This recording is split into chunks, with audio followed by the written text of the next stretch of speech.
ജപ്പാനിലെ മൗണ്ട് അസോയി അഗ്നിപർവ്വതത്തിന് സമീപം 3 പേരുമായ പോയ ഒരു ഹെലികോപ്റ്റർ കാണാതായി. അസോ സിറ്റിയിലെ മൃഗശാലയിൽ നിന്ന് പുറപ്പെട്ട ഹെലികോപ്റ്ററാണ് കാണാതായത്.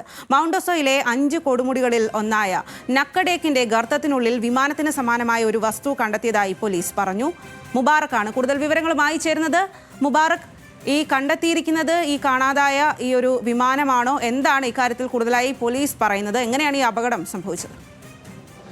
സ്വാതി, ഇന്നലെ ഒരു 10:52 പ്രാദേശിക സമയം 10:52 കൂടിയിട്ടാണ് ജപ്പാനിലെ അസോയി പർവ്വതത്തിന് പരിസരത്ത് വെച്ചിട്ട് ഈ ഹെലികോപ്റ്റർ കാണാതെയാവുന്നത്.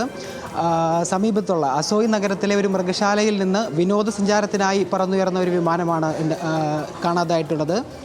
ഇതിൽ തായ്വാൻ സ്വദേശികളായ 2 പേരാണ് സഞ്ചരിച്ചിരുന്നത്. ഒരു 40 വയസ്സുള്ളൊരു പുരുഷനും 30 വയസ്സുള്ളൊരു സ്ത്രീയുമടക്കം പൈലറ്റും അടങ്ങിയ 3 അംഗ സംഘമാണ് ഹെലികോപ്റ്ററിൽ സഞ്ചരിച്ചിരുന്നത്. ഇന്നലെ സഞ്ചരിക്കുന്ന സമയത്ത് പരിസരത്താകെ മോശമായ കാലാവസ്ഥയാണ് ഉണ്ടായിരുന്നത്. മേഘവ്രതം കൊണ്ട് പരിസരമാകെ മോശമായൊരു അവസ്ഥയായിരുന്നു ഉണ്ടായിരുന്നത്. ശരി, ജപ്പാനിലെ മൗണ്ട് അസോയി അഗ്നിപർവ്വതത്തിന് സമീപം 3 പേരുമായി പോയ ഒരു ഹെലികോപ്റ്ററാണ് കാണാതായിരിക്കുന്നത്. ഇതിന് സമാനമായിട്ടുള്ള ഒരു വസ്തു കണ്ടെത്തിയതായി പോലീസ് പറയുകയും ചെയ്യുന്നു. മുബാറക്കാണ് വിവരങ്ങൾ നൽകിയത്.